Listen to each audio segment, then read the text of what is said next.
Your Honor, my name is Jordan Klee, and I'm Karen's cousin. She's asked me to read this on her behalf. Sure. Jordan Michael Klee, born July 26, 1998.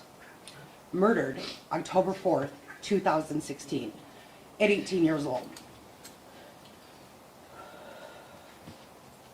Jordan has no future. Jordan can no longer choose to go to college. Jordan can no longer choose to change. Jordan can no longer make a difference. Jordan can no longer fall in love or have a family.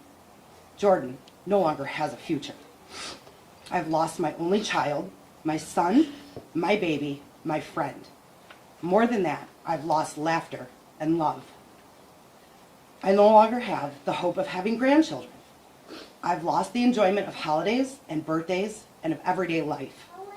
As a mother, or any parent ages, her children are there to care for her. But now in my life, I walk this journey alone. I no longer have that luxury because that was carelessly and cruelly taken from me. I no longer get to see the smile of my son when he walks through the door and brings me a Frosty from Wendy's at the end of his shift.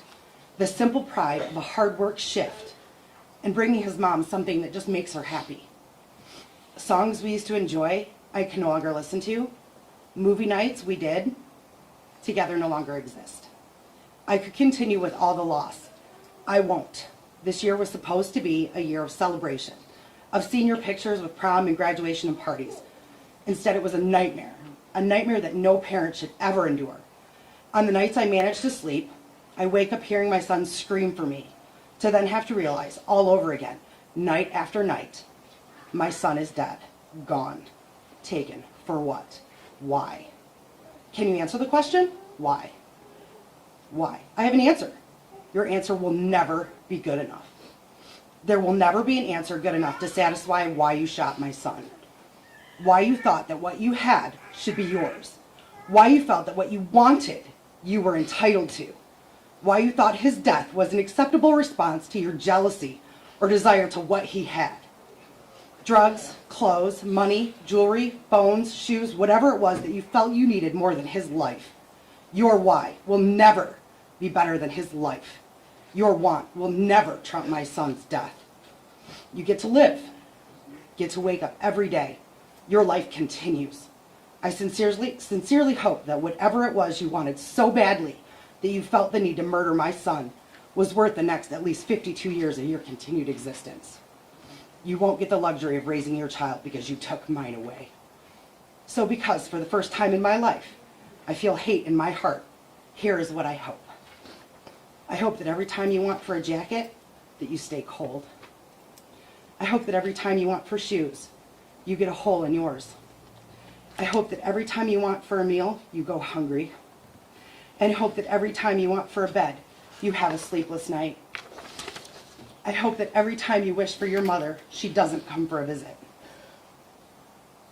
But more than anything, because we and I am nothing like you, I don't wish or hope any of that upon you. I simply wish that you go to prison for the maximum time your plea agreement allows, that you become something more than what you were taught to be in your miserable life, and that your child gets brought up far away from the life you led, because it's obvious to me and everyone here that you need help. Your actions have led you to a prison cell, but have also created an empty cell that I live in every day. While you can still hope to be released one day, I'll never escape my hell. You are still alive, but Jordan has no future. Thank you, Your Honor. We're done. Are you all right?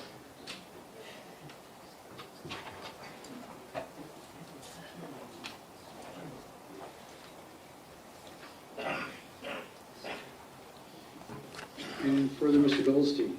Your Honor, just briefly, the pre-sentence report indicates that my client made a statement to the probation officer who prepared the report indicating that it was never his intention to injure. Your Honor, my client, the only thing I would say, Your Honor, is that if the court is intending to follow the plea agreement, then I don't really have anything for it. My client wants to address the court, but I don't. Oh, of course. Yeah. Yes, sir. Mr. Wright, what would you like to say? I just want to tell y'all I'll be home soon. R.I.P. Keon. I love my family. That's all you got to say. You know, I have never in 23 years approximately ever not accepted a sentence agreement between the parties because it's bargained for, sentenced by the parties. But watching you sit there, smile and laugh and shake your head like this was no big deal, I'm very tempted to just say, I'm not going to accept this sentence agreement. We'll go to trial, and if you're convicted of felony murder, you'll go to prison for the rest of your life. That means you'll die there. That's what I'm tempted to do. Mr. Bella, do you want me to accept this sentence agreement? Your Honor, may we approach persons? Yes.